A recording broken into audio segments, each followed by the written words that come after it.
The bass thumped through the floor of Velvet, one of Chicago's most exclusive nightclubs, and Maya Rodriguez wondered if any of you have ever been to the kind of place where a single drink costs more than you spend on groceries in a week. The kind of place where everyone seemed to belong except you. She definitely didn't belong here. Her black dress was from Target, not some designer boutique, and her heels were already pinching her feet after just 20 minutes. But her best friend Jess had insisted, practically dragging her out of her apartment with promises that a night out would help her get over Derek once and for all. Maya should have stayed home. Because there he was, Derek Chun, her ex-boyfriend of 2 years, grinding against some blonde with legs that went on forever. The same Derek who had dumped her 6 months ago with the devastating words that still echoed in her mind. "You're just too boring, Maya. I need someone more exciting, someone who knows how to live a little." Her stomach twisted as she watched him whisper something in the blonde's ear that made her throw her head back and laugh. The sound carried over the music, bright and carefree, and everything Maya apparently wasn't. She gripped her Cosmopolitan tighter, the glass slippery in her suddenly sweaty palm. This was a mistake. She should leave, go home to her studio apartment and her romance novels, and pretend she hadn't seen Derek looking happier than he'd ever looked with her. She should stop torturing herself with the confirmation that he was right, that she really was too ordinary, too plain, too everything he didn't want. But as she turned toward the exit, Derek's gaze found hers across the crowded dance floor. His eyes widened in surprise, then narrowed with something that might have been pity. He said something to the blonde, who turned to look at Maya with obvious curiosity, and Maya felt her cheeks burn with humiliation. She couldn't leave now. Not with Derek watching, probably thinking she was pathetic for showing up alone to the same club where he was clearly having the time of his life with someone better than her. Not when leaving would confirm every cruel thing he'd said about her being boring and predictable. Maya's eyes swept desperately around the club, landing on the bar where several men sat nursing expensive-looking drinks. She needed a plan, something to salvage her dignity and show Derek that she wasn't the same mousy girl he'd discarded. Her gaze stopped on a man sitting alone at the far end of the bar, and her breath caught. He was exactly the kind of man Derek would never expect her to be with. Tall, probably 6'2", with the kind of broad shoulders that strained against his perfectly tailored black suit. His dark hair was styled in a way that suggested he spent more on haircuts than Maya spent on rent, and even from across the room, she could see the sharp angles of his face, all strong jaw and high cheekbones. He looked like he'd stepped out of a magazine, the kind of dangerous, sophisticated man that someone like Maya never attracted. Perfect. Before she could lose her nerve, Maya walked across the club, her heels clicking against the polished floor with each determined step. The man didn't look up from his whiskey until she was standing directly beside his stool, close enough to smell his cologne, something expensive and masculine that made her stomach flutter in a way Derek's cheap drugstore cologne never had. When he finally lifted his head to look at her, Maya's breath caught again. His eyes were the color of dark chocolate, intense and penetrating in a way that made her feel like he could see straight through her desperate facade. There was something almost predatory about the way he studied her, taking in her flushed cheeks and nervous energy with the patience of someone accustomed to being in control. This is insane, Maya thought. He's going to think I'm crazy. He's going to laugh at me or tell me to get lost or worse. He's going to realize I don't belong anywhere near someone like him. But Derek was still watching, and the blonde was still hanging on his arm, and Maya was so tired of being the boring girl who never took risks, never did anything unexpected or exciting. So she leaned closer to the stranger, close enough that her lips were nearly brushing his ear, and whispered the words that would change her life forever. "Just kiss me. Make him jealous." For a moment, the man went completely still. Maya could feel the tension in his body, could sense the way every muscle had coiled tight at her unexpected request. She started to pull back, mortification flooding through her as she realized how pathetic she must sound. But then his hand came up to cup the back of her neck, fingers threading through her dark hair.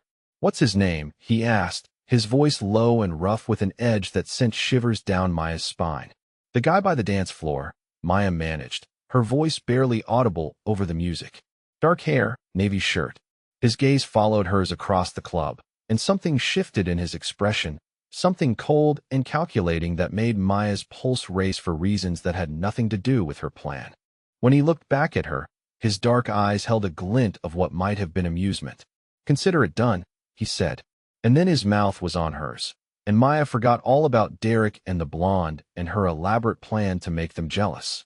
This wasn't the tentative, careful kiss she'd expected from a stranger doing her a favor.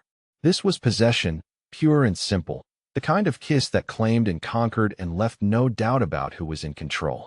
His lips were firm and warm, moving against hers with a confidence that made her knees weak. One hand remained tangled in her hair, while the other settled on her waist, pulling her closer until she was pressed against the solid warmth of his chest. Maya melted into him, her hands fisting in the expensive fabric of his suit jacket as he deepened the kiss with a skill that left her dizzy. She'd been kissed before, of course. Derek had been her boyfriend for 2 years, after all. But Derek's kisses had been pleasant, comfortable, safe. This was something else entirely. This was fire and danger and the kind of passion she'd only read about in books, the kind she'd convinced herself didn't exist in real life.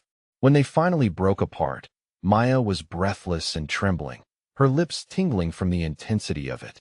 The stranger's dark eyes searched her face with an expression she couldn't quite read, something between satisfaction and surprise, as if the kiss had affected him more than he'd expected. Around them, Maya became dimly aware that the noise level in their section of the club had dropped significantly. People were staring, she realized with a start.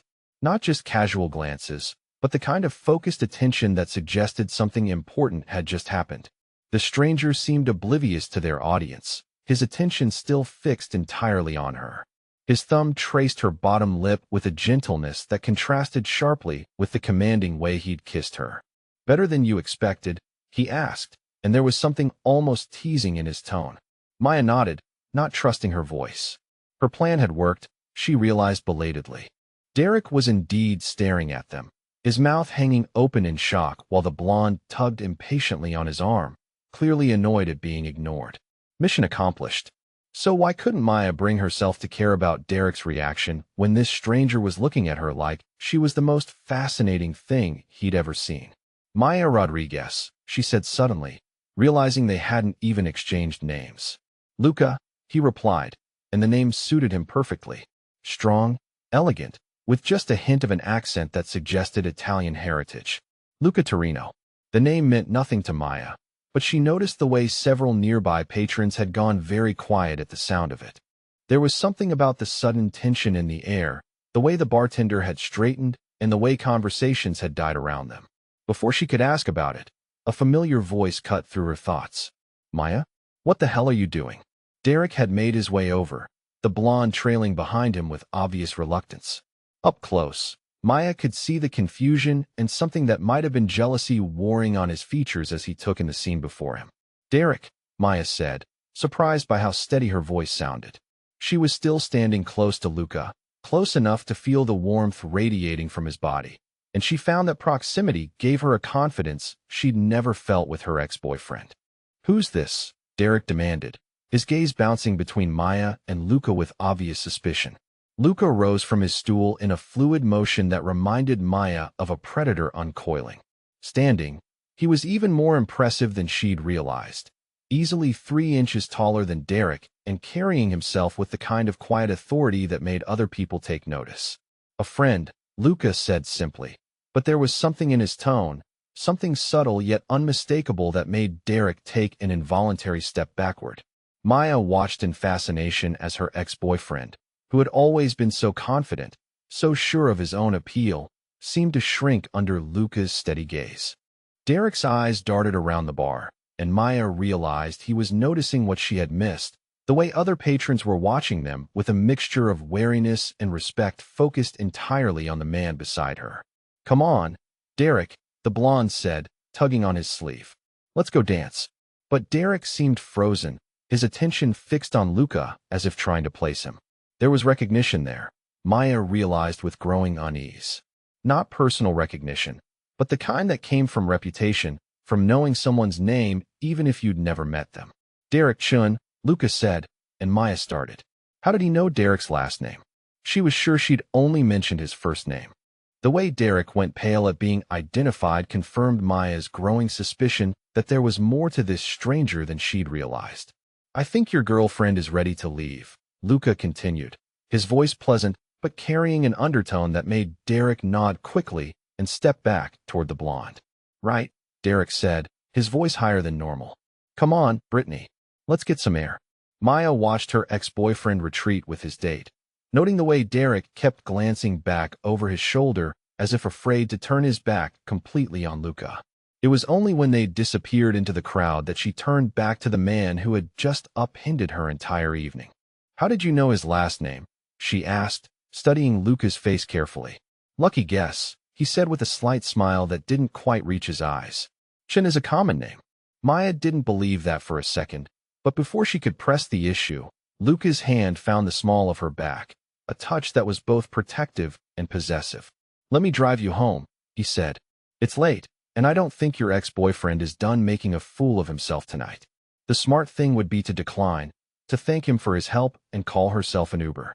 The smart thing would be to recognize that there was something dangerous about Luca Torino, something that made grown men nervous and drew stares from across crowded rooms. But Maya had been playing it smart her entire life, and where had it gotten her? Dumped by a man who thought she was boring, standing alone in a club where she didn't belong, desperately trying to prove she was something she wasn't. Maybe it was time to stop playing it safe.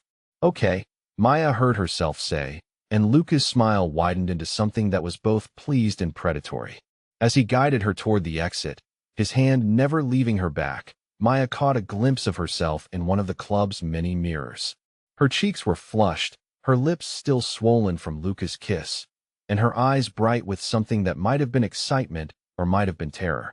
For the first time in her 26 years, Maya Rodriguez looked like a woman who belonged with a man like Luca Torino. The question was whether she was brave enough to find out what that really meant. The car was a revelation in itself. Maya settled into the buttersoft leather passenger seat of what she was pretty sure was a Maserati, though her knowledge of luxury vehicles was limited to whatever she'd seen in movies. The interior smelled like expensive leather and Luca's cologne, and every surface seemed to gleam with the kind of perfection that came from meticulous care and unlimited funds. Your ex-boyfriend might follow, Luca said as he pulled smoothly into Chicago traffic. His hands looked confident on the steering wheel, and Maya found herself studying the expensive watch on his wrist, the subtle gold signet ring on his pinky finger. Everything about him spoke of money, real money, the kind Maya had never been close to in her 26 years. Derek wouldn't follow anyone, Maya replied, settling back into the seat that probably cost more than her monthly rent. He's not exactly the confrontational type, more the passive-aggressive text message type. Luca glanced at her, and there was something almost amused in his expression. Still, better safe than sorry. Maya studied his profile as he drove, taking in the strong line of his jaw, the way his dark hair caught the streetlights. There was something about him that didn't quite fit, something that made her think of coiled strength beneath the expensive suit. The way people at the club had looked at him, the sudden quiet when he'd said his full name, Derek's obvious nervousness. What do you do for work? She asked, curiosity getting the better of her. Business, Lucas said after a pause that lasted just long enough to make Maya notice it. Import and export, mostly. Family business. That told her exactly nothing, which Maya suspected was intentional. She shifted in her seat, studying him more carefully. Import and export could mean anything. Could be completely legitimate, or could be the kind of vague description people used when they didn't want to explain exactly what kind of business they were really in. What about you? He asked, smoothly changing the subject. What keeps Maya Rodriguez busy when she's not asking handsome strangers to kiss her in nightclubs? Maya felt her cheeks warm at the reminder of her earlier boldness. I work in marketing for a small nonprofit that helps connect teenagers with job training programs. It's not glamorous, but I love it. I get to help kids who might not otherwise have opportunities, show them there are paths forward even when things seem impossible. She was babbling, Maya realized. Something about Luca made her nervous in a way that had nothing to do with fear and everything to do with the way he was looking at her, like every word she said was fascinating. That's important work, Luca said, and there was something in his voice that suggested he meant it. Too many kids grow up thinking they don't have choices. There was something personal in that statement, Maya thought. Something that made her wonder what Luca's own childhood had been like, what had shaped him into the man sitting beside her now. They drove in comfortable silence for a few minutes, the city lights streaming past the windows. Maya found herself relaxing despite everything that didn't quite add up about her mysterious rescuer. There was something peaceful about being in this beautiful car with this beautiful man, something that made her forget about Derek and the humiliation of the evening and focus instead on the way Luca's presence made her feel safe and desired in equal measure. "Turn left here," Maya said as they approached her neighborhood, and she couldn't miss the way Luca's eyes took in the modest apartment buildings, the mix of working families and college students that characterized her part of the city. It was worlds away from the sophistication of the club, worlds away from the kind of life that could afford cars like this one. "This is me," Maya said as Luca pulled up in front of her building. The four-story walk-up looked even shabbier than usual in the glow of his headlights, and Maya felt a familiar stab of embarrassment about the difference between her reality and the fantasy she'd been living for the past hour. But if Luca thought anything about her modest living situation, he didn't show it. Instead, he turned off the engine and was out of the car before Maya could protest, coming around to open her door with the kind of old-fashioned courtesy she'd only read about in books. "You don't have to walk me up," Maya said. But Luca was already guiding her toward the building's entrance with that same gentle but implacable touch on her back. "I want to make sure you get inside safely," he said simply, and something in his tone suggested that arguing would be pointless. The lobby of Maya's building was nothing special, just mailboxes and a tired-looking elevator that worked about half the time. But Luca didn't seem bothered by the modest surroundings. His attention focused entirely on Maya as they rode up to the third floor in the small, creaking elevator. "This is me," Maya said again when they reached her door, fumbling in her purse for her keys. "Thank you for tonight. For everything. I know it was probably weird, what I asked you to do." "It wasn't weird," Lucas said, and when Maya looked up from her purse, she found him standing closer than she'd expected, close enough that she had to tilt her head back to meet his eyes. "It was brave." "Brave," Maya repeated, testing the word. She'd never thought of herself as brave. Boring, ordinary, safe, predictable, those were the words people used to describe her. But looking up into Luca's dark eyes, seeing the way he was looking at her like she was something precious and unexpected, Maya felt something shift inside her chest. Before she could lose her nerve, she rose up on her toes and pressed a soft kiss to his cheek, breathing in the warm scent of his skin and cologne. "Thank you," she whispered against his ear, and felt rather than saw his sharp intake of breath. When she stepped back, Luca's eyes had darkened in a way that made her stomach flutter. For a moment, Maya thought he might kiss her again, and she realized with a start that she wanted him to. Wanted it badly enough that her heart was racing and her lips were tingling with the memory of their first kiss. But instead, Luca took a careful step back, giving her space while his eyes never left her face. "Sleep well, Maya Rodriguez," he said, her name rolling off his tongue like a caress. Maya let herself into her apartment and closed the door behind her, leaning against it as she listened to his footsteps retreat down the hallway. Only when she heard the elevator doors close did she allow herself to breathe normally again. Her apartment felt impossibly small after the spaciousness of Luca's car, impossibly plain after the sophistication of the club. But it was hers, Maya reminded herself as she kicked off her heels and hung up her dress. Her modest life, her modest dreams, her modest reality that definitely didn't include mysterious men who drove Maseratis and made grown men nervous. Maya went through her nighttime routine on autopilot, washing her face and brushing her teeth, while her mind replayed every moment of the evening. The kiss, especially the kiss, played on repeat in her memory until she was flushed and breathless all over again. It wasn't until she was lying in bed, staring at the ceiling in the darkness, that Maya remembered something that made her sit bolt upright. Someone at the club had called him Mr. Torino. Not Luca, not even Mr. Luca, but Mr. Torino, with the kind of deference usually reserved for bosses or people in positions of real authority. Maya reached for her phone on the nightstand, her heart pounding as she opened her browser and typed in Luca Torino Chicago. The results that came up made her blood run cold. Torino crime family, organized crime, federal investigation, racketeering, money laundering. Maya scrolled through article after article, her hands shaking as she read about the Torino family's influence in Chicago, their connections to everything from construction contracts to gambling operations. There were photos, grainy surveillance shots, and courtroom sketches, but none clear enough to definitively identify the man who had kissed her so thoroughly just hours ago. But there was one article that made her stomach drop to her toes. A piece from the Chicago Tribune, 6 months old, with the headline "Federal Investigators Target Torino Family Operations." The article mentioned Luca Torino specifically, identifying him as the underboss of the organization, second in command only to his father, Vincent Torino. Maya set her phone down with trembling hands and stared at the ceiling again, her mind reeling. She had kissed a mob boss. Not just kissed him, but practically thrown herself at him, begged him to help her make her ex-boyfriend jealous. She had gotten into his car, let him drive her home, given him her address. She should be terrified. Any sane person would be terrified.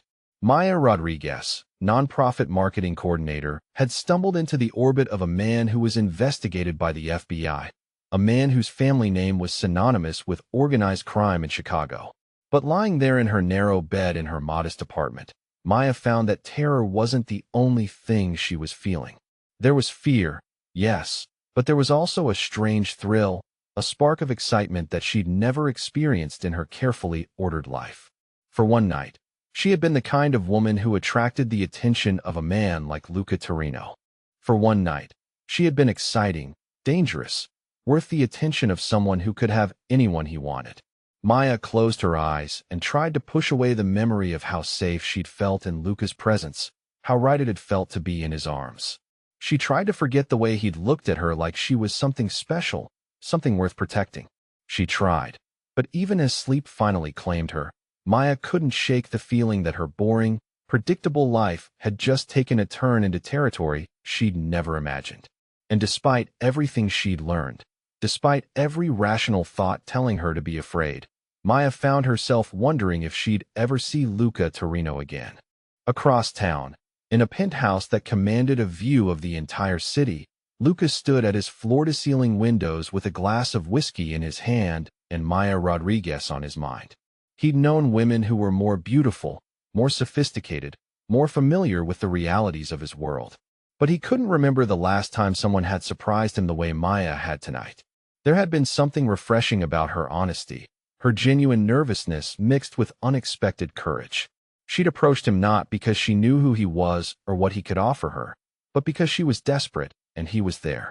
And when he'd kissed her, when he'd felt her melt against him with such innocent response, something in his chest had tightened in a way he hadn't experienced in years. Luca pulled out his phone and sent a quick text to Marco, his most trusted lieutenant. "Keep an eye on Maya Rodriguez, for 128 West Fullerton, apartment 3B. Discreet surveillance only. Make sure she's safe." He told himself it was simple caution. Derek Chen might be more of a problem than Maya realized, and Luca didn't like loose ends. He told himself it had nothing to do with the way her laugh had sounded in his car, or the way she'd kissed his cheek with such sweet gratitude, or the way she'd talked about her work helping kids with such genuine passion. But as Luca finished his whiskey and headed to bed, he couldn't stop thinking about Maya Rodriguez and the way she'd felt in his arms. Tomorrow, he'd go back to his carefully controlled world of family business and calculated risks. Tonight, he allowed himself to wonder what it would be like to see her again. Maya should have known that Derek wouldn't let things go quietly. She'd been naive to think that one public humiliation would be enough to make him retreat with whatever remained of his dignity. By Tuesday morning, 3 days after the incident at Velvet, it became clear that Derek's wounded pride was going to be a bigger problem than she'd anticipated. It started with the texts, dozens of them, arriving at all hours of the day and night. Where did you meet him? Who is he really?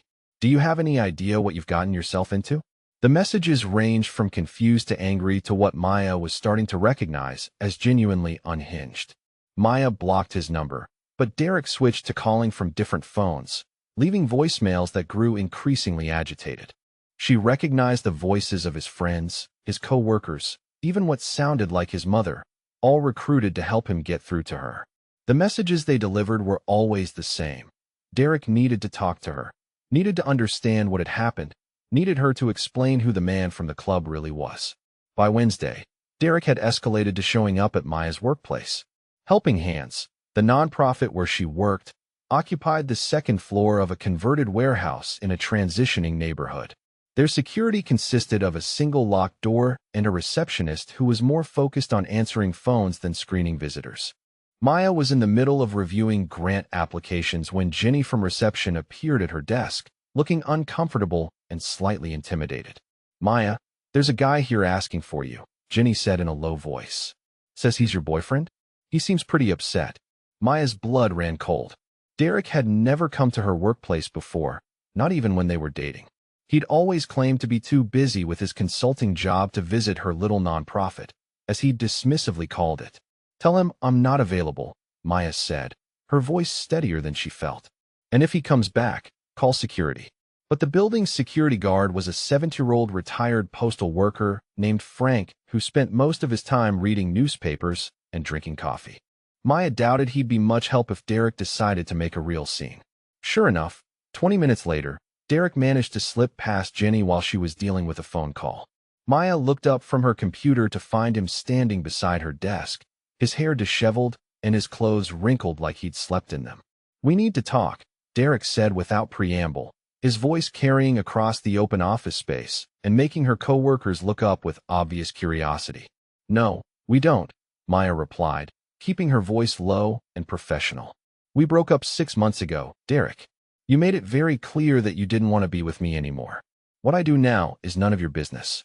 "Who was he?" Derek demanded, leaning closer to her desk in a way that made Maya instinctively lean back. "That guy at the club. I know you didn't just meet him there, Maya. You don't have the guts to approach a stranger like that." The casual cruelty of the statement hit Maya like a physical blow. Even now, even after everything, Derek couldn't resist reminding her that he found her lacking in courage, lacking in the kind of spontaneity and excitement he valued. "You're right," Maya said quietly, surprised by the steadiness in her own voice. "The old Maya wouldn't have had the guts. But I'm not the same person I was when we were together." Derek's face darkened at that, and Maya saw something in his expression that made her genuinely nervous for the first time. There was an obsessive quality to the way he was staring at her, something that went beyond wounded pride or simple curiosity. "You can't just reinvent yourself because some guy in an expensive suit paid attention to you for one night," Derek said, his voice rising slightly. "You're still the same boring, predictable Maya you always were. And whoever he is, he's going to figure that out soon enough." Before Maya could respond, Frank appeared at Derek's shoulder, his hand resting on Derek's arm with surprising firmness for a man his age. "Sir, you need to leave," Frank said in a tone that brooked no argument. "This is a workplace, not a relationship counseling center." Derek jerked his arm away from Frank's grasp, but something about the older man's calm authority seemed to penetrate his agitation. He looked around the office, seeming to realize for the first time that they had an audience of Maya's concerned coworkers. "This isn't over, Maya," Derek said as he allowed Frank to escort him toward the exit. "I'm going to find out who your new boyfriend really is. And when I do, you're going to wish you'd never met him." The threat hung in the air long after Derek had left, making Maya's hands shake as she tried to return to her work. Her coworkers approached throughout the day, offering support and asking if she needed help, but Maya brushed off their concerns. Derek was just being dramatic, she told them and herself. He'd cool off in a few days and move on with his life. But Thursday brought a new escalation that made Maya realize she'd seriously underestimated Derek's determination. She discovered the damage when she left work that evening, planning to grab dinner and maybe stop by the grocery store on her way home. Her car, a modest Honda Civic that she'd been making payments on for 3 years, was parked in its usual spot in the building's small lot. Someone had keyed deep scratches across the driver's side, spelling out words that made Maya's cheeks burn with humiliation. "Slut" was carved in jagged letters across her door, while "whore" decorated the rear panel in the same angry script. The windshield had a spider web of cracks radiating from a central impact point, as if someone had hit it with a rock or a hammer. Maya stood in the parking lot with tears stinging her eyes, staring at the destruction of her car and feeling a fear that went deeper than anger or embarrassment. This wasn't the work of some random vandal. This was personal, vindictive, and meant to send a message. Her phone rang, making her jump, and Maya's heart sank when she saw Derek's number on the screen. Somehow he'd gotten a new phone, or convinced someone else to let him use theirs. "Did you like my artwork?" Derek asked when she reluctantly answered, his voice slurred slightly in a way that suggested he'd been drinking. "You're sick," Maya whispered, looking around the empty parking lot and suddenly aware of how isolated she was. "You brought this on yourself," Derek replied, his words harsh and bitter. "All you had to do was talk to me. Tell me who he is and why you thought you could embarrass me like that. But you had to be stubborn, had to act like you're too good for me now." "Derek, please," Maya said, hating the way her voice shook. "Just leave me alone. Move on with your life. Find someone who makes you happy." "I was happy," Derek snarled, and the venom in his voice made Maya take an involuntary step backward. "I was happy with Brittany until you showed up and ruined everything. She thinks I'm obsessed with you now, thinks I'm still in love with you. She broke up with me because of what happened at that club." Maya felt a chill that had nothing to do with the evening air. Derek's obsession wasn't really about her, she realized. It was about his wounded pride, his need to control the narrative of their breakup and his new relationship. She had become the scapegoat for everything that had gone wrong in his life since that night at Velvet. "I didn't ruin anything," Maya said, trying to inject some strength into her voice. "You did this to yourself." "We'll see about that," Derek replied, and then the line went dead. Maya called her insurance company from the parking lot, then arranged for a tow truck to take her car to a body shop. By the time she made it home via rideshare, it was nearly 9 o'clock and Maya was exhausted, scared, and beginning to realize that Derek's harassment wasn't going to stop on its own. She was heating up leftover Chinese food when someone pounded on her apartment door with enough force to make the chain rattle. Maya froze, her heart hammering as she stared at the door. None of her friends knocked like that, with such aggressive insistence. "Maya, open the door." Derek's voice came through the thin wood, slurred and angry. "I know you're in there. I saw the lights come on." Maya backed away from the door, her phone already in her hand as she considered calling the police. But what would she tell them? That her ex-boyfriend was knocking on her door? That he'd sent her threatening texts and vandalized her car? Would they even take her seriously? Or would they write it off as a domestic dispute that she should handle herself?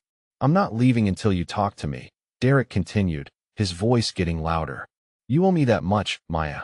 After 2 years together, you owe me an explanation." The pounding resumed, harder this time, and Maya heard the sound of Derek's shoulder hitting the door as he tried to force it open. The deadbolt held, but Maya's building was old and the door frame was already showing signs of stress. Maya backed further into her apartment, her mind racing. She could call the police, but by the time they arrived, Derek might have broken down the door. She could call her sister Carmen, but Carmen was 2 hours away at college and wouldn't be able to help. She could call Jess, but Jess lived across town and Derek might be gone by the time she arrived. Or she could call the one person she knew would take Derek seriously, the one person whose very presence had been enough to send Derek retreating without a word.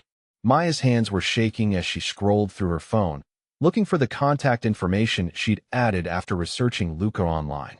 She'd found his business number easily enough, listed with several import companies and investment firms.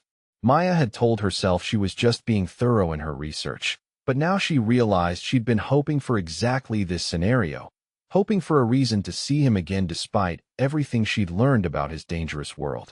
The pounding on her door intensified, and Maya heard the wood beginning to splinter around the deadbolt. Derek was going to get in, she realized with a surge of panic. He was drunk and obsessed, and he was going to force his way into her apartment, and Maya had no idea what he might do once he got inside. Before she could lose her nerve, Maya dialed Luca's number. He answered on the second ring, his voice calm and professional despite the late hour. "Torino." "Luca, it's Maya," she said, her words tumbling over each other in her haste. "I'm sorry to call so late, but Derek is here and he's trying to break down my door and I don't know what to do." The change in Luca's voice was immediate and dramatic. "Where are you?" he asked, and Maya could hear movement in the background, the sound of keys and footsteps. "My apartment," Maya said, giving him the address even though she was sure he already knew it. "He's been harassing me for days, and tonight he vandalized my car, and now he's here, and he's drunk, and I think he's going to break down the door." "Stay on the line," Lucas said, his voice carrying the kind of calm authority that made Maya's panic recede slightly. "Get away from the door. Go to the bathroom and lock yourself in. I'll be there in 5 minutes." 5 minutes felt like an eternity as Maya crouched in her tiny bathroom, listening to Derek's continued assault on her front door. He was screaming now, shouting her name and demanding that she talk to him, making threats about what he'd do if she didn't cooperate. Maya had never heard Derek like this, had never seen this side of him during their 2 years together, and she realized with growing horror that she'd never really known him at all. When the pounding suddenly stopped, Maya's first thought was that Derek had given up and left. But then she heard voices in the hallway, Derek's high and agitated, and another voice that made her sag with relief. Luca had arrived. Maya couldn't make out the words through the door, but she could hear the tone of the conversation.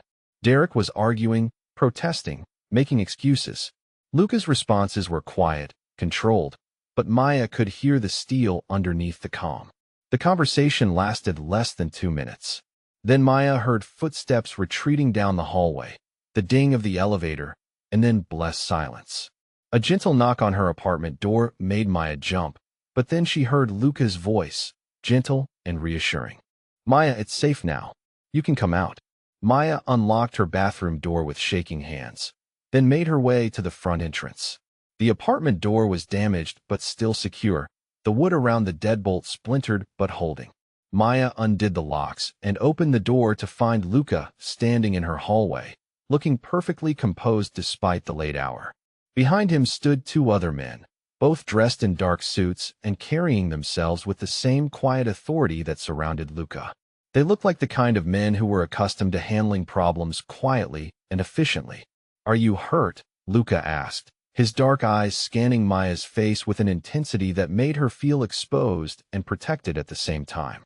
"No," Maya said, her voice barely above a whisper. "Just scared." "Where's Derek?" "Gone," Luca said simply. "He won't be bothering you again." There was something final in the way he said it, something that made Maya wonder exactly what had transpired in the hallway. But before she could ask, Luca was stepping into her apartment, his presence immediately making the small space feel safer. "Pack a bag," he said, his tone gentle but implacable. "You're not staying here tonight." Maya wanted to protest, wanted to insist that she was fine and could take care of herself. But looking at her damaged door, thinking about Derek's escalating behavior and the genuine fear she'd felt when he was trying to force his way inside, Maya realized that staying alone in her apartment wasn't safe anymore. "Where will I go?" Maya asked, though she suspected she already knew the answer. "My place," Lucas said, confirming her suspicion. "You'll be safe there while we figure out a more permanent solution to your Derek problem." Maya nodded, too exhausted and scared to argue. As she packed a small overnight bag, throwing in clothes and toiletries with shaking hands, Maya tried not to think about what she was agreeing to. She was going to stay in the home of a man she'd known for less than a week, a man whose family was investigated by the FBI, a man who lived in a world of violence and danger that she couldn't even begin to understand.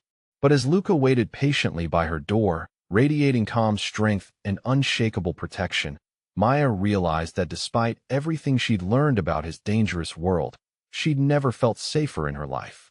The woman who packed that bag wasn't the same woman who'd approached a stranger in a nightclub just days earlier. That Maya had been desperate and humiliated, looking for someone to help her salvage her pride. This Maya was making a choice, actively deciding to trust a man who could protect her in ways no one else could. As they left her apartment building together, Maya walking between Luca and his men like she was already under their protection, she realized that Derek had been wrong about one thing. She wasn't the same boring, predictable Maya she'd always been. She was becoming someone entirely new, someone brave enough to choose danger if it meant choosing love. Luca's penthouse occupied the top 2 floors of a building that Maya was pretty sure cost more than most people made in a lifetime. The elevator opened directly into his living space, revealing floor-to-ceiling windows that offered a breathtaking view of Chicago's skyline. Everything was elegant and masculine, from the leather furniture to the modern art that probably belonged in a museum, but it wasn't cold or intimidating the way Maya had expected. It felt like a home, albeit one that existed in a world of wealth Maya had never imagined living in. "You can take the master suite," Lucas said as he set her overnight bag down in a space larger than her entire apartment. "I'll use the guest room." Maya started to protest, but something in his expression told her that arguing would be pointless.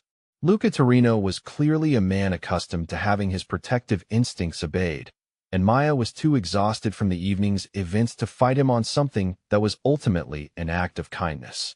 "Thank you," Maya said instead, meaning it more than she could express. "For everything.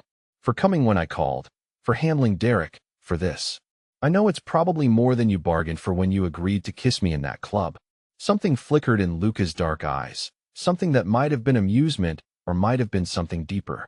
"You might be surprised what I'm willing to bargain for," he said quietly. The master bedroom was a study in understated luxury, all clean lines and expensive fabrics in neutral tones that managed to be both masculine and welcoming. The bed was enormous, easily large enough for 3 people, and the attached bathroom featured a shower that could have doubled as a small room and a bathtub that looked more like a personal spa.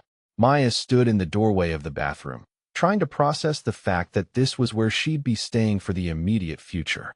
This morning, she'd woken up in her modest studio apartment, worried about nothing more serious than meeting a grant application deadline. Tonight, she was standing in a penthouse that probably cost more per month than she made in a year, under the protection of a man whose family was investigated by the federal government. Her life had taken a turn into territory she never could have imagined, and the strangest part was how right it felt to be here. Maya took a long, hot shower, letting the multiple jets wash away the stress and fear of the past few days.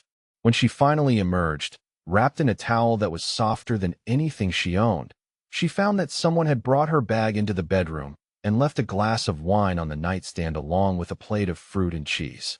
She dressed in comfortable clothes and ventured out into the main living area, following the sound of quiet conversation and the smell of something delicious cooking. Luca was in the kitchen, which was even more spectacular than the rest of the penthouse, all professional-grade appliances and marble counters that gleamed under soft lighting. He'd changed out of his suit into dark jeans and a cashmere sweater that clung to his broad shoulders in a way that made Maya's mouth go dry. Seeing him in casual clothes, moving around the kitchen with confident ease, made him seem more approachable somehow, more like a man she could actually envision being with rather than an untouchable figure from a dangerous world. A younger man was sitting at the kitchen island, also dressed casually, and he looked up when Maya appeared. He was probably in his late 20s, with the same dark hair and olive skin as Luca, though his features were softer, less intimidating. "Maya," Luca said, turning from the stove with a smile that made her stomach flutter, "this is Marco, my cousin and my most trusted friend." "Marco, this is Maya Rodriguez." Marco stood and extended his hand with a warmth that surprised Maya. "It's a pleasure to meet you," he said, and there was genuine welcome in his voice. "Luca's told me a lot about you." Maya glanced at Luca, wondering exactly what he'd shared with his family about their unusual situation. "All good things, I hope," she said, shaking Marco's hand. "Only good things," Marco assured her with a grin that made him look even younger, though he left out the part where you're beautiful enough to make a man forget his own name. Maya felt her cheeks warm at the compliment, and she caught the sharp look Lucas sent his cousin, protective and possessive in a way that made her pulse quicken. "Ignore him," Lucas said, returning his attention to whatever he was cooking. "Marco thinks charm is a substitute for intelligence." "It's worked so far," Marco replied cheerfully, and Maya found herself smiling despite everything. There was an easy affection between the cousins that spoke of years of friendship, and Maya could see how Marco's lighter personality might balance Luca's more serious nature. "Luca's making his famous pasta," Marco continued, addressing Maya. "It's the only thing he knows how to cook, but he's convinced it's worthy of a Michelin star." "It is worthy of a Michelin star," Lucas said with mock severity, though Maya could see he was enjoying the familiar banter. "My grandmother's recipe, passed down through 3 generations of Torino women who knew their way around a kitchen." They ate at the kitchen island, the pasta every bit as good as Luca had claimed, and Maya found herself relaxing in a way she hadn't expected. Marco kept up a steady stream of conversation, asking Maya about her work and sharing stories about his own job managing several of the family's legitimate business interests. Luca was quieter, but Maya could feel his attention on her throughout the meal, protective and attentive in a way that made her feel precious. It wasn't until Marco left, kissing Maya's cheek and promising to check on her apartment building's security, that Maya and Luca were truly alone together. They cleaned up the kitchen in comfortable silence, moving around each other with an ease that felt natural despite the short time they'd known each other. "Your family seems nice," Maya said as they finished loading the dishwasher. "Marco's very sweet." "He is," Luca agreed, and there was affection in his voice. "Marco's always been the diplomat in the family. He keeps me grounded, reminds me that there's more to life than business and responsibility." There was something wistful in that statement, something that made Maya study Luca's profile more carefully. "What's it like?" she asked, "growing up in a family like yours?" Luca was quiet for so long that Maya thought he might not answer. When he finally spoke, his voice was careful, measured. "Complicated," he said. "There are expectations, traditions that go back generations. My father built an empire, and I've been groomed since childhood to inherit it and expand it. Everything I do reflects on the family name. Every choice I make affects dozens of people who depend on us for their livelihood." Maya heard what he wasn't saying, the weight of responsibility that had been placed on his shoulders from a young age. "What did you want to be when you grew up?" she asked softly. "Before you knew about the family business?" "A teacher," Lucas said without hesitation, then seemed surprised that he'd answered so quickly. "History, specifically. I wanted to help kids understand how the past shapes the present, help them learn from the mistakes others had made before them."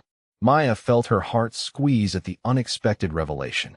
She could picture it easily, Luca in a classroom, commanding attention through knowledge and passion rather than fear or intimidation. "That's a beautiful dream," she said. "It was a child's dream," Luca replied, but there was no bitterness in his voice, just acceptance. "The family needed me to be something else." They moved to the living room, settling on the large sectional sofa that faced the floor-to-ceiling windows. The city spread out below them like a glittering carpet, and Maya found herself mesmerized by the view and the strange surrealism of her situation. "What about you?" Luca asked, breaking into her thoughts. "What made you want to work with kids?" Maya tucked her feet under her, curling into the corner of the sofa so she could face him. "I grew up in a working-class family in Pilsen," she said. "My parents both worked 2 jobs just to keep us afloat, and there were times when things were really uncertain. I remember being 12 and watching my mom cry over the bills, wondering if we were going to lose our apartment." She paused, surprised by how easy it was to share this with Luca, how his quiet attention made her feel heard in a way she rarely experienced. "There was a program at my middle school," Maya continued. "A mentorship thing where high school kids would come and help us with homework and talk to us about planning for the future. My mentor was this girl named Sophia, who was the first person in her family to go to college. She made me believe that I could do the same, that being poor didn't mean I had to stay poor forever." Luca was watching her intently, his dark eyes focused on her face with an intensity that made her feel like every word mattered. "Sophia changed my life," Maya said simply. "She showed me that someone believing in you, someone taking the time to help you see possibilities you never imagined, can make all the difference. I wanted to be that person for other kids, wanted to give them the same hope she gave me. That's why the Derek thing hurt so much," Maya found herself admitting, the words coming out before she could stop them. "He made me feel like I was back to being that scared 12-year-old girl watching her mom cry over bills. Like I was still the poor kid who didn't belong in spaces meant for people with money and confidence and excitement in their lives." She stopped, embarrassed by how much she'd revealed, but when she looked at Luca, she saw something in his expression that made her breath catch. "You're the strongest person I've ever met," he said quietly, and the sincerity in his voice made Maya's eyes sting with unshed tears. "I'm not strong," Maya protested. "I'm terrified most of the time. Terrified of making mistakes, of not being good enough, of people figuring out that I don't really belong in whatever space I'm trying to occupy." Luca shifted on the sofa, moving closer to her, and Maya's heart began to race as she realized his intention. His hand came up to cup her cheek, thumb stroking gently across her skin. "Strength isn't the absence of fear," he said, his voice low and intense. "It's doing what needs to be done despite the fear. It's approaching a stranger in a nightclub because you refuse to let someone make you feel small. It's calling for help when you're in danger instead of trying to handle everything alone. It's sharing your story with someone who might judge you for it." Maya leaned into his touch, her eyes fluttering closed as she absorbed his words. When was the last time someone had seen her clearly, had looked past her insecurities to the person underneath?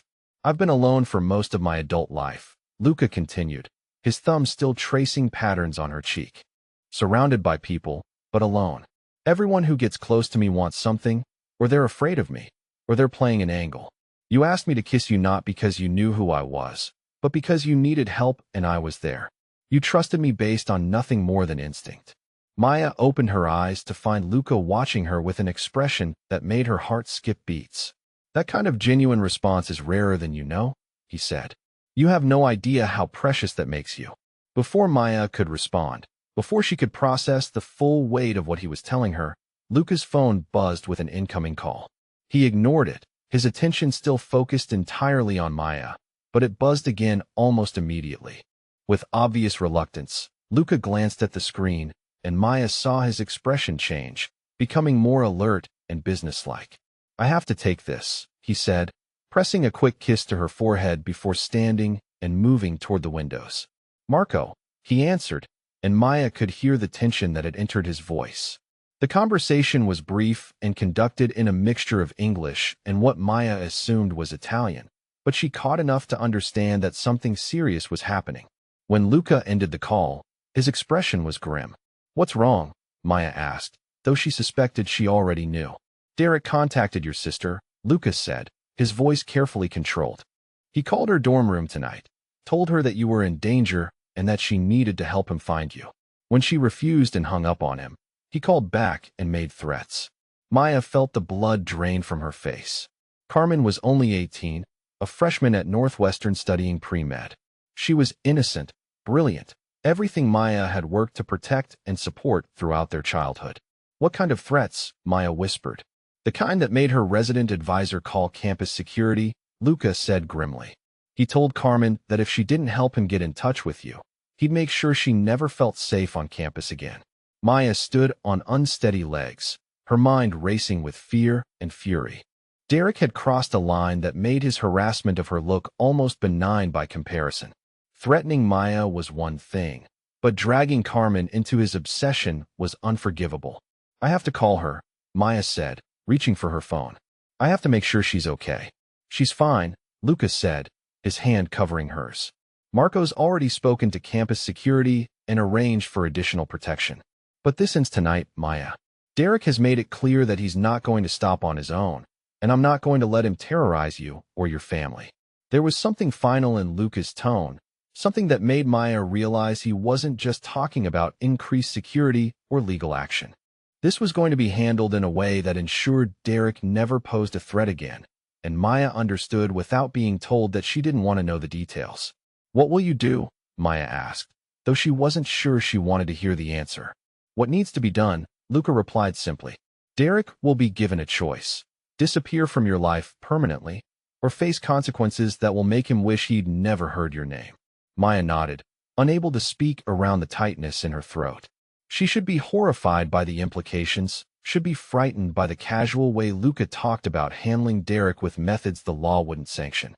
But all Maya could feel was relief that someone finally had the power to make Derek stop, to ensure that Carmen would be safe. This is what your world is like, Maya said quietly. This is how problems get solved. Sometimes, Luca agreed. I won't lie to you about what I am, Maya, or what my family does. But I will promise you this. That power will only ever be used to protect you, never to control you. Maya looked up at him. This man who commanded fear and respect from others, but treated her with such careful tenderness. He was offering her a choice, she realized. She could accept his protection and everything that came with it, or she could walk away before she was in too deep. But as Maya studied Luca's face, taking in the strength and certainty and genuine care in his expression, she realized she'd already made her choice. It had been made the moment she'd called him for help, maybe even earlier, when she'd first felt the safety of his presence in that nightclub. I'm not going anywhere, Maya said, the words coming out stronger and more certain than she'd expected. Something shifted in Luca's expression, relief and desire, and something deeper all mixing together. Are you sure? He asked. Because once you're truly part of this world, there's no going back to your old life. I don't want to go back, Maya realized as she said it. I don't want to be the person I was before I met you. That Maya was small and scared and convinced she didn't deserve anything better than Derek's casual cruelty. The Maya standing in this penthouse, protected by a man powerful enough to eliminate threats with a phone call, was someone different. Someone brave enough to choose love even when it came wrapped in danger. Luca's hands came up to frame her face, his thumbs stroking across her cheekbones as he searched her eyes for any hint of doubt or uncertainty. I'm falling in love with you, Maya whispered, the confession slipping out before she could stop it. The kiss that followed was nothing like the performance they'd shared in the nightclub. This was real, intimate, full of promise and possession and tender care all mixed together. Luca kissed her like she was precious, like she was his, like he'd been waiting his entire life for someone exactly like her. When they finally broke apart, both breathing hard, Luca rested his forehead against hers. I fell in love with you the moment you had the courage to approach me in that club, he said quietly. Everything since then has just been me trying to catch up to what I felt in that first moment. Maya's response was lost as Luca kissed her again, deeper this time, his hands tangling in her hair as weeks of tension and attraction finally found their outlet. She could taste the promise of forever in that kiss, could feel the way Luca held her like he never intended to let her go. When Luca lifted her in his arms, carrying her toward the master bedroom with the kind of effortless strength that made her feel delicate and treasured, Maya didn't protest. When he set her down beside the enormous bed and asked with his eyes if this was what she wanted, Maya nodded without hesitation. This was her choice, her life, her love. And for the first time in her 26 years, Maya Rodriguez felt like she was exactly where she belonged. Maya woke up in Luca's arms for the 7th morning in a row, and for the first time since arriving at his penthouse, the reality of her situation hit her with startling clarity. The past week had felt like living in a dream, a fantasy where she was the kind of woman who belonged with a man like Luca Torino. But dreams, no matter how beautiful, couldn't last forever. Outside the floor-to-ceiling windows, Chicago was waking up to another ordinary Thursday. People were getting ready for work, fighting traffic, dealing with the mundane problems of normal life. Maya's normal life, the one she'd been hiding from for 7 days. Luca was still sleeping beside her, his dark hair messed from sleep, his face relaxed in a way she rarely saw when he was awake. Even unconscious, he was beautiful, and Maya felt her heart clench as she studied his features.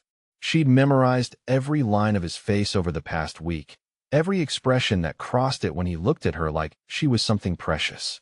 But precious things didn't always last. Sometimes they were too fragile for the real world. Maya slipped carefully from the bed, not wanting to wake him, and made her way to the kitchen to start coffee. The routine had become familiar over the past week. These quiet morning moments before Luca's day, filled with business calls and meetings, she wasn't privy to.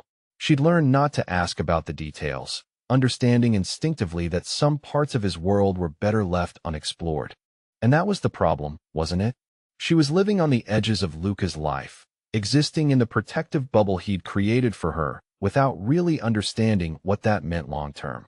Maya had been playing house for a week, pretending that love could bridge the gap between their worlds, but she couldn't ignore reality forever. She worked for a nonprofit that helped to tryst teenagers. He was the underboss of a crime family. She drove a Honda Civic that was currently being repaired after Derek's vandalism. He owned more cars than she'd ever been inside. She worried about making rent and paying off her student loans. He probably spent more on a single meal than she made in a week. How could this possibly work beyond the fantasy week they'd been living? Luca found her sitting at the kitchen island 20 minutes later, cradling a cup of coffee and staring out at the city below. He was wearing just pajama pants, and Maya's breath caught despite everything as she took in the lean strength of his chest and shoulders. Even her doubts couldn't diminish the way her body responded to his presence. "Good morning, beautiful," Lucas said, pressing a kiss to the top of her head before moving to pour his own coffee. "You're up early." "I couldn't sleep," Maya admitted, which wasn't entirely true. She'd slept perfectly well in Luca's arms, the way she had every night for a week. It was waking up that had become problematic. "Something on your mind?" Luca asked, settling onto the stool beside her with the kind of graceful economy of movement that reminded Maya he was a man accustomed to danger. Maya took a breath, steeling herself for what she needed to say. I think I should go home today. Luca went very still beside her, his coffee cup halfway to his lips. After a moment, he set it down carefully and turned to face her fully. Has something happened? He asked. Did Derek try to contact you again? No, Maya said quickly. Marco said Derek left town yesterday, that the situation is completely handled. It's not about him. Then what's it about? Luca asked quietly, and Maya could hear the careful control in his voice, the way he was keeping his emotions in check. This has been wonderful, Maya said, hating how the words sounded even as she forced them out. This week, being here with you, feeling safe and cherished and desired. But it's not real life, Luca. It's a fantasy, and I can't live in a fantasy forever. Why not? Luca asked, and the simple question made Maya's chest tighten. Because I have a job to get back to, Maya said, though they both knew that wasn't the real reason. Because I have responsibilities and a life that exists outside of this penthouse. Because eventually you're going to realize that I don't fit in your world, and I'd rather leave now, while we still have these perfect memories than wait for you to get tired of playing house with someone who doesn't belong here. Luca was quiet for a long moment, studying her face with an intensity that made Maya feel exposed and vulnerable. You think this is me playing house, he said finally. Isn't it? Maya asked, though the words came out more uncertain than she'd intended. Maya, Lucas said, his voice gentle but firm, look at me. Reluctantly, Maya met his dark eyes, and what she saw there made her breath catch. I have never brought a woman to this apartment, Lucas said quietly. Not once in the 5 years I've lived here. You're not a fantasy or a game or a way to pass time. You're the first person who's ever made me want to share my real life, my real self. But your real life includes things I can't be part of, Maya protested. Family business that I can't know about, dangers that I can't understand, expectations that I can't meet. I'm not the kind of woman your family probably wants you with. What kind of woman is that? Luca asked. Someone from your world, Maya said. Someone who understands the rules and the risks. Someone whose presence makes sense in your life instead of complicating it. Luca reached out and took her hands in his thumbs stroking across her knuckles in a gesture that was both comforting and possessive. The only complication in my life right now is that you're trying to convince yourself you don't belong with me when everything inside me knows you do, he said. But I won't keep you here against your will, Maya. If you want to leave, I'll take you home and I'll make sure you stay safe. Just know that this isn't playing house for me. This is me hoping you'll choose to build a life with me. Maya felt tears prick her eyes at the sincerity in his voice, the way he was laying his heart bare without any guarantee that she wouldn't break it. Part of her wanted to throw herself into his arms and tell him she'd never leave, that she wanted to build that life with him more than anything. But the practical part of her, the part that had learned early that fairy tales didn't come true for girls from Pilsen, made her pull her hands from his. I need to go home, Maya said softly. I need to think about this from my own space. Without all of this, she gestured around the luxurious penthouse, clouding my judgment. Luca nodded slowly, though Maya could see the disappointment and something that might have been hurt in his expression. I'll have Marco drive you, he said. Your car should be ready by this afternoon. Maya packed her few belongings with a heavy heart, hyper-aware of Luca's presence as he moved around the bedroom. He didn't try to change her mind or argue with her decision, but she could feel his tension, the careful way he was holding himself back from saying more. The ride to her apartment was quiet. Marco clearly uncomfortable with the situation but professional enough not to comment. When they pulled up outside her building, Maya felt a pang of something that might have been homesickness for the penthouse she'd just left. Her apartment looked exactly the way she'd left it a week ago, but somehow smaller and shabbier than she remembered. The silence felt oppressive after a week of Luca's presence, of morning conversations over coffee and evening meals shared at his kitchen island. Maya tried to settle back into her normal routine, but everything felt wrong. Her bed was too narrow after a week of sharing Luca's king-sized mattress. Her shower had pathetic water pressure compared to his spa-like bathroom. Even her coffee tasted weak and bitter compared to the premium blend he kept stocked in his kitchen. By Thursday afternoon, Maya was beginning to wonder if she'd made a terrible mistake. She'd wanted space to think clearly, but all she could think about was how empty her life felt without Luca in it. She was reviewing applications for their mentorship program, trying to focus on work despite her wandering thoughts, when her phone rang. The number was unfamiliar, but Maya answered anyway, thinking it might be related to one of their program participants. Maya Rodriguez, she said in her professional voice. Miss Rodriguez, a male voice said, polite, but with an underlying coldness that made Maya immediately alert. My name is Antonio Castellano. I believe you know my associate, Luca Torino. Maya's blood ran cold. She'd never heard the name Castellano before, but something about the way the man said it, the formal courtesy that couldn't mask the threat underneath, made her understand instinctively that this was not a social call. What do you want? Maya asked, her voice steadier than she felt. Simply to talk, Castellano replied. There are some business matters that Mr. Torino and I need to discuss, and I believe your presence might help facilitate a more productive conversation. Maya's mind raced, trying to understand what was happening. This man was using her as leverage against Luca, but why? And how had he even found her? I don't know anything about Luca's business, Maya said carefully. I can't help you with whatever dispute you have with him. I think you underestimate your value, Miss Rodriguez, Castellano said, and Maya heard the smile in his voice. Mr. Torino has made it quite clear that you're very important to him. That makes you very useful to me. Before Maya could respond, she heard the sound of footsteps in the hallway outside her office. Heavy, purposeful footsteps that didn't belong to any of her co-workers.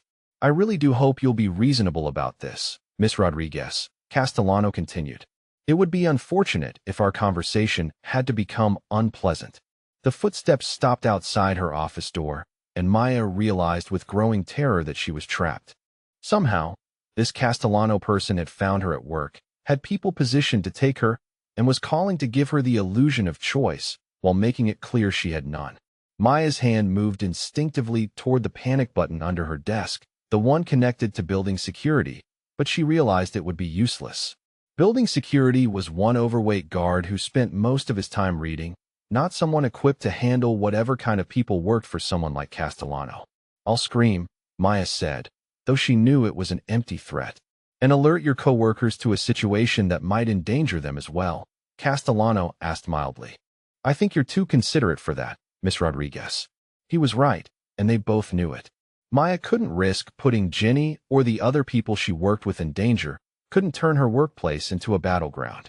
What do you want from me? Maya asked, resignation creeping into her voice. Just your company for a few hours, Castellano said.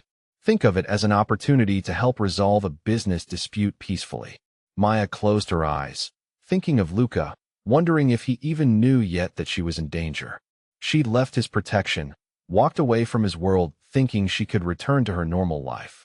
And now she was learning that some things followed you whether you wanted them to or not. The office door opened without a knock, and two men in dark suits entered with the kind of quiet confidence that told Maya they were professionals at this sort of thing. They looked like the kind of men who worked for Luca, except their loyalty lay elsewhere. Miss Rodriguez, one of them said politely, if you'd come with us, please. Maya stood on unsteady legs, her mind racing through options that all seemed to lead to the same conclusion. She could cooperate and hope that Luca would find a way to resolve whatever dispute this was, or she could resist and likely endanger the people she worked with. It wasn't really a choice at all. Maya grabbed her purse, grateful that her phone was inside it, and followed the men toward the exit. As they walked through the office, she caught Jenny's confused and concerned expression, and Maya managed to mouth-call Luca before the men guided her out of sight. The parking garage was dim and mostly empty at this time of day, Maya's car sitting alone near the far wall where she'd left it that morning. The men guided her toward a black SUV with tinted windows, and Maya realized that once she got in that vehicle, she'd be completely at the mercy of people who saw her as nothing more than a tool to use against the man she loved. But as one of the men reached for the SUV's door handle, Maya made a decision that surprised even her. Instead of meekly getting into the vehicle, she broke away from her escorts and ran. She didn't run toward the exit, which would have been blocked anyway, but toward the stairwell that led to the building's upper floors. Maya had grown up in Chicago, had spent her childhood navigating tight spaces and finding hiding spots, and she used every bit of that knowledge now as she ducked and weaved between parked cars. The men shouted behind her, their footsteps heavy on the concrete as they gave chase, but Maya was smaller and faster and desperate. She reached the stairwell and took the steps two at a time, her heart pounding as she climbed toward the upper levels of the parking garage. Maya's plan wasn't sophisticated. She just needed to get somewhere with cell service, somewhere she could call Luca and tell him what was happening before Castellano's men dragged her away. She needed to buy time and create an opportunity for rescue. On the third level, Maya found what she was looking for, a spot between two large vehicles where she could hide while she made her call. Her hands were shaking as she dialed Luca's number, praying he would answer quickly. Maya, Luca's voice was warm and surprised when he picked up. I wasn't expecting to hear from you today. Luca, Maya whispered urgently. Someone named Castellano has people here. They're trying to take me. I'm in the parking garage at my work, but I don't think I can hide for long. The change in Luca's voice was immediate and dramatic. Where exactly are you right now? He asked, and Maya could hear movement in the background, urgent voices giving orders. Third level of the garage, between a white pickup truck and a blue sedan, Maya said, peering around the vehicles to see if her pursuers had found the stairwell yet. Stay exactly where you are, Lucas said, his voice carrying the kind of absolute authority she'd learned to trust. Don't move. Don't make any noise. I'm 10 minutes away. Maya heard footsteps echoing in the stairwell and realized her time was running out. The men were searching floor by floor, and it was only a matter of minutes before they found her hiding spot. Luca, I love you, Maya whispered into the phone, needing him to know in case this went badly. I love you too, Luca replied, his voice fierce with promise. And I'm going to get you back, Maya. No one takes what's mine. The call ended, leaving Maya alone with the sound of approaching footsteps and her own racing heartbeat. She pressed herself against the concrete wall and tried to make herself as small as possible, counting the seconds and praying that Luca would arrive before Castellano's men found her. When the footsteps finally reached the third level, Maya held her breath and closed her eyes, knowing that discovery was inevitable but hoping she'd bought enough time. The men were methodical in their search, checking each row of cars with professional thoroughness. Maya heard them getting closer, their voices low but urgent as they communicated with each other. Just as she was sure they were about to round the corner and find her hiding spot, Maya heard something that made her heart leap with hope. The distinctive roar of multiple high-performance engines echoing through the parking garage, followed by the screech of tires on concrete. Car doors slamming, footsteps running, and then voices shouting in what sounded like Italian. Luca had arrived, and he hadn't come alone. Maya heard the confrontation rather than seeing it, staying hidden as ordered while the situation played out around her. There were shouts, the sound of a struggle, and then blessed silence. Maya, Luca's voice called out, gentle but carrying clearly through the garage. It's safe now. You can come out. Maya emerged from her hiding spot on shaking legs to find Luca striding toward her, his face a mask of controlled fury that transformed into relief the moment he saw her. Behind him, several of his men were securing two figures that Maya assumed were Castellano's people, though she didn't look too closely at what that securing entailed. Are you hurt? Luca asked as he reached her, his hands running over her arms and shoulders as if checking for injuries. No, Maya said, her voice barely above a whisper. They didn't hurt me. They were just going to take me somewhere to talk to you. Luca's jaw tightened at that, and Maya saw something dangerous flash in his dark eyes. That will never happen again, he said quietly. I promise you that. Maya looked around the parking garage, taking in the evidence of what had just transpired. Luca's men, the subdued kidnappers, the black SUVs with their expensive cars parked haphazardly around the scene. This was his world, she realized. Not the gentle domesticity of his penthouse, but this. Violence and danger, and the kind of power that could mobilize armed men in minutes. And she was part of it now, whether she wanted to be or not. I'm sorry, Maya said suddenly, the words tumbling out before she could stop them. I'm sorry I left. I'm sorry I thought I could go back to my normal life. I'm sorry I put myself in danger and made you worry. Luca's hands came up to frame her face, his thumbs wiping away tears. Maya hadn't realized she was crying. You have nothing to apologize for, he said firmly. You tried to make the choice you thought was right. But do you understand now that there's no going back? That leaving my protection doesn't mean leaving my world? Maya nodded, understanding finally sinking in. She'd thought she could choose between her old life and Luca, but the truth was that loving him had made the choice for her. There was no safe middle ground, no way to be partially involved with someone like Luca Torino. I choose you, Maya said, her voice stronger than it had been all day. I choose this world, this danger, this life. I choose you, Luca, and I'm done pretending I can live without you. Something shifted in Luca's expression, relief and love and possessive satisfaction all mixing together. Marry me, he said suddenly, the words seeming to surprise even him. Not because of this, not because of the danger or the situation. Marry me because I can't imagine my life without you in it. Because you're the strongest person I know, because you just proved that you're brave enough to be my partner in everything. Maya stared up at him.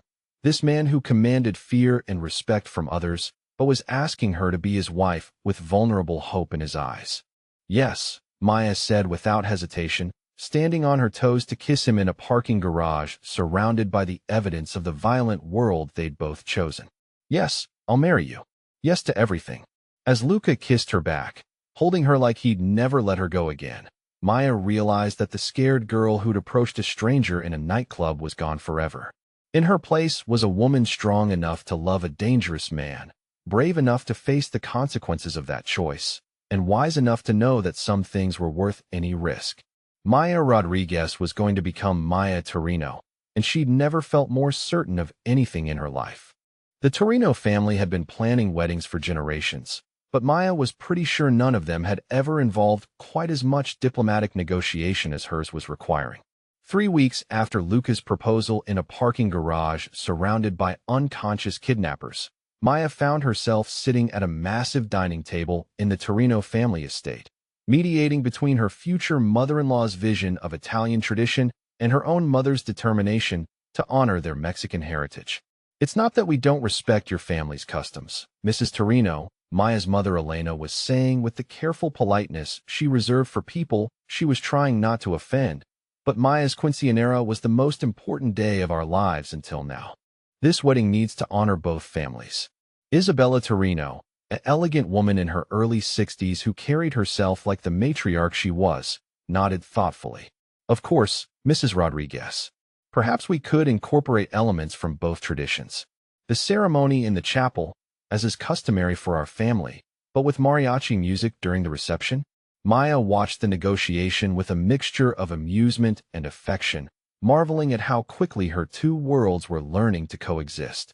When Luca had first brought her to meet his parents 2 weeks ago, Maya had been terrified that they would see her as an outsider, someone who didn't belong in their carefully structured world. Instead, she'd found herself embraced with a warmth that surprised her. Vincent Torino, Luca's father, had taken one look at the way his son watched Maya and declared that any woman who could make Luca smile like that was welcome in their family. Isabella had been more reserved initially, but Maya's genuine interest in family history and her obvious love for Luca had won her over completely. The fact that Maya had handled being kidnapped without falling apart hadn't hurt her case either. You should include your sister in the planning, Isabella was saying now, turning to Maya. Carmen should feel like part of this celebration, especially since she'll be your maid of honor. Maya smiled, thinking of Carmen's excitement when she'd called to tell her about the engagement. Her little sister had screamed so loudly that half her dorm floor had come running, thinking something was wrong. Carmen was flying in from Northwestern next weekend to help with dress shopping, an adventure Maya was both looking forward to and dreading. Speaking of Carmen, Maya said, she wanted me to ask about bringing her boyfriend to the wedding. They've been together for 6 months, and she's hoping to introduce him to everyone. Of course, Isabella said immediately. Any friend of Carmen's is welcome. What's the young man studying? Pre-law, Maya replied, then grinned. He wants to be a prosecutor. The silence that followed that statement was deafening. Maya looked around the table, taking in the carefully blank expressions on the faces of her future in-laws, and started laughing. I can see this is going to be an interesting family dinner conversation, Maya said, and after a moment, Vincent started chuckling as well. At least we'll know our family secrets are safe, Vincent said dryly. No prosecutor wants to be related to people he might have to investigate. Maya's integration into the family business had been equally unexpected. It started when Isabella mentioned that several of their legitimate enterprises were struggling with marketing and public relations. Maya had offered to take a look at their materials, thinking she could provide some basic advice based on her nonprofit experience. What she found was a treasure trove of opportunity hiding behind outdated approaches and conservative thinking. You're running 3 restaurants, 2 construction companies, and a shipping business like they're still operating in 1950, Maya had told Vincent and Luca during a family dinner. Your websites look like they were designed by someone's nephew. Your social media presence is non-existent, and you're missing huge opportunities to connect with younger customers who have money to spend. Within a week, Maya had presented them with a comprehensive marketing strategy that impressed even Luca's most skeptical uncles. She understood instinctively how to position the family businesses as upscale, traditional establishments that honored their heritage while appealing to modern customers. More importantly, she'd proven that she could navigate the complex family dynamics with a grace that surprised everyone, including herself. When Uncle Sal questioned whether a woman who'd never worked in restaurants could understand their business, Maya had calmly presented market research showing that women made 70% of dining decisions for families. When Cousin Tony suggested that her ideas were too risky, Maya had offered to implement a pilot program with measurable results before any major changes. By the end of her second week as an unofficial family business consultant, Maya had somehow become essential to operations she'd never imagined being part of. "You have a gift for this," Luca had told her one evening as they reviewed proposals for updating the flagship restaurant's menu and atmosphere. "You see opportunities where other people see problems, and you make people want to say yes to your ideas." Maya had been surprised by how much she enjoyed the work, how satisfying it was to apply her skills to businesses that actually had the resources to implement her suggestions. Working with the family enterprises was like having access to a laboratory where she could test theories and see immediate results. The morning of the wedding dawned clear and beautiful, with the kind of crisp autumn air that made Chicago look like a postcard. Maya woke up in the bridal suite at the Torino estate, surrounded by her sister, her mother, Isabella, and enough flowers to stock a florist shop. The dress she'd chosen was a compromise between tradition and personal style, an elegant creation in ivory silk that honored Isabella's preference for classic lines while incorporating the intricate beadwork Maya had fallen in love with. It made her feel like a princess and a woman at the same time, which seemed appropriate for someone marrying into the Torino family. "You look beautiful, Mija," Maya's mother said, tears streaming down her cheeks as she helped with the final adjustments to the veil. "Your father would be so proud of the woman you've become." Maya felt her own eyes fill as she thought of her father, who died when she was 22. He would have loved Luca, she knew. Would have appreciated the way he treated Maya like she was precious, the way he encouraged her dreams and supported her goals. "He's watching today," Carmen said softly, squeezing Maya's hand. "And he's happy that you found someone who sees how amazing you are." The chapel on the Torino estate was small and intimate, decorated with white roses and eucalyptus that filled the air with subtle fragrance. Maya had walked down the aisle of her childhood church for quinceañera practice, but this felt different, more significant. This wasn't practice for adulthood. This was claiming the life she'd chosen, the love she'd fought for, the future she'd decided to build. Luca was waiting at the altar in a perfectly tailored black tuxedo, his dark hair styled to perfection and his expression soft with the kind of tenderness he reserved just for her. When their eyes met as Maya began her walk down the aisle, his smile was so bright it took her breath away. Vincent walked her down the aisle, having volunteered when he learned that Maya's father wasn't alive to fulfill the traditional role. "You're gaining a son today," he'd told Maya's mother during rehearsal dinner. "But we're gaining a daughter who's already made our family better." The ceremony itself was a blend of traditions that somehow felt exactly right. Father Martinez, the priest who'd known Maya's family for years, performed the Catholic service that honored both families' faith. Marco stood as Luca's best man, while Carmen glowed beside Maya in a dress that perfectly complemented the bridal party's palette of deep burgundy and gold. When it came time for vows, Luca spoke first, his voice carrying clearly through the chapel. "Maya," he said, "a year ago, I thought I understood what strength looked like. I thought it was about power and control and the ability to make other people do what you wanted. You taught me that real strength is having the courage to be vulnerable, to ask for help, to choose love even when it's dangerous." Maya felt tears spill over as she listened to him speak, his words reaching something deep in her chest. You approached me that night not because you knew who I was, but because you needed help and you were brave enough to ask for it. That courage, that authenticity, that refusal to let other people make you small, those are the things that made me fall in love with you. You make me want to be worthy of the trust you've placed in me. When Maya's turn came, her voice was steadier than she'd expected. Luca, she said, you saw me when I couldn't see myself. You looked past my fears and insecurities to the person I could become, and then you gave me the safety and support I needed to grow into her.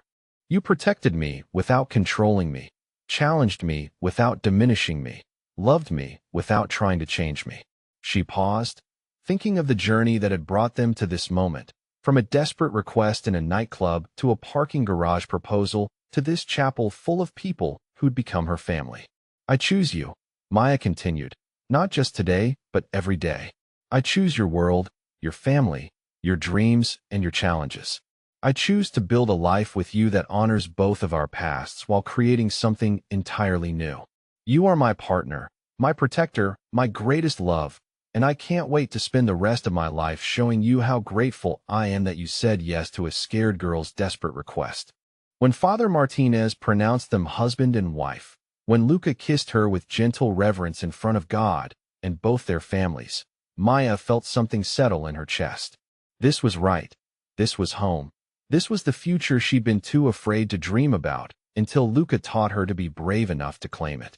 The reception was a celebration that lasted well into the night, filled with music that reflected both their heritages, food that honored their family's traditions, and dancing that brought together two communities that had found common ground in their love for the couple. Maya's co-workers from Helping Hands mingled with Luca's business associates. Her college friends danced with his cousins, and Carmen charmed everyone by switching effortlessly between English, Spanish, and the little bit of Italian she'd learned for the occasion. During the father-daughter dance, Vincent had tears in his eyes as he told Maya how proud he was to call her his daughter. During the mother-son dance, Isabella whispered to Luca that Maya was exactly what their family had needed, someone who could bring fresh perspective while honoring their values. But Maya's favorite moment came late in the evening, when she and Luca finally had a quiet moment alone on the terrace overlooking the gardens. The party was still going strong inside, but they'd stolen away for a few minutes of peace, just the two of them under the stars. Any regrets? Luca asked, pulling Maya close against his chest as they swayed to the distant music. Only one, Maya said, smiling up at him. I wish I'd been brave enough to approach you sooner. Luca laughed, the sound rich and warm in the cool night air. Trust me, cara mia, the timing was perfect. We found each other exactly when we were supposed to. Maya tilted her head back to look at the stars, thinking about the path that had led them here. 6 months ago, she'd been convinced she was too ordinary for extraordinary love. Tonight, she was Mrs. Luca Torino, surrounded by family and friends who saw her as essential rather than extra, powerful rather than plain. Ready to go home, Mrs. Torino? Luca asked, his voice soft with promise. Home, Maya thought. Not his penthouse or her apartment, but the space they'd created together, the life they'd chosen to build. Yes, Maya said, standing on her toes to kiss her husband. I'm ready for everything. 6 months later, Maya stood in the bathroom of their penthouse, staring at a pregnancy test with shaking hands and a heart full of wonder. 2 pink lines, clear and unmistakable, announcing that their family was about to grow in the most beautiful way possible. She found Luca in his office, working late on plans for expanding their restaurant chain to include locations in Miami and New York. The marketing strategy Maya had developed was exceeding all projections, and the family businesses were thriving under her innovative approaches. He looked up when she entered, his face immediately brightening the way it always did when he saw her. The stress of the day melted away as he took in her expression, something in her face making him push back from his desk and give her his full attention. What is it? He asked, though his tone suggested he already suspected the answer. Maya held up the pregnancy test, too emotional to speak for a moment. When she finally found her voice, it came out as barely more than a whisper. We're going to have a baby. The joy that spread across Luca's face was brighter than anything Maya had ever seen. He was across the room in 3 quick strides, lifting her off her feet and spinning her around with a laugh that was pure happiness. When he set her down, his hands immediately went to her still flat stomach, his expression soft with wonder and protectiveness. A baby, he repeated, as if testing how the word felt. Our baby. Maya covered his hands with hers, marveling at how right this felt, how perfectly this completed the life they'd been building together. Are you happy? She asked, though his expression made the answer obvious. Happy doesn't come close, Lucas said, pulling her close and pressing his forehead against hers. Grateful, amazed, terrified, excited, all of those things. But mostly grateful that I get to do this with you. As Maya settled into her husband's arms, surrounded by the warmth and safety of their love, she thought about the woman who'd walked into that nightclub so many months ago. That Maya had been looking for someone to help her make an ex-boyfriend jealous, desperate to prove she wasn't as boring as everyone seemed to think. She'd found so much more than she'd ever dreamed possible. She'd found a partner who cherished her exactly as she was while encouraging her to become everything she could be. She'd found a family who welcomed her contributions and valued her perspective. She'd found work that challenged her and a love that fulfilled her and a future that stretched ahead bright with possibility. Most importantly, she'd found the courage to claim all of it. Maya Torino nuzzled closer to her husband, one hand resting on the baby growing inside her, the other wearing the wedding ring that marked her as part of something bigger than herself. Outside their windows, Chicago glittered in the darkness, full of other people searching for love, for purpose, for the courage to reach for what seemed impossible. Maya hoped they all found what she had found, what many of you might recognize from your own unexpected love stories, the kind of transformative connection that changes everything in the most beautiful way. Because sometimes, Maya thought drowsily, the most desperate moments lead to the most extraordinary beginnings, and the scariest choices turn out to be the most rewarding ones of all. In her husband's arms, surrounded by love and looking forward to the future they'd continue building together, Maya Rodriguez Torino had never felt more grateful for the night she'd been brave enough to ask a handsome stranger to kiss her. It had been the beginning of everything.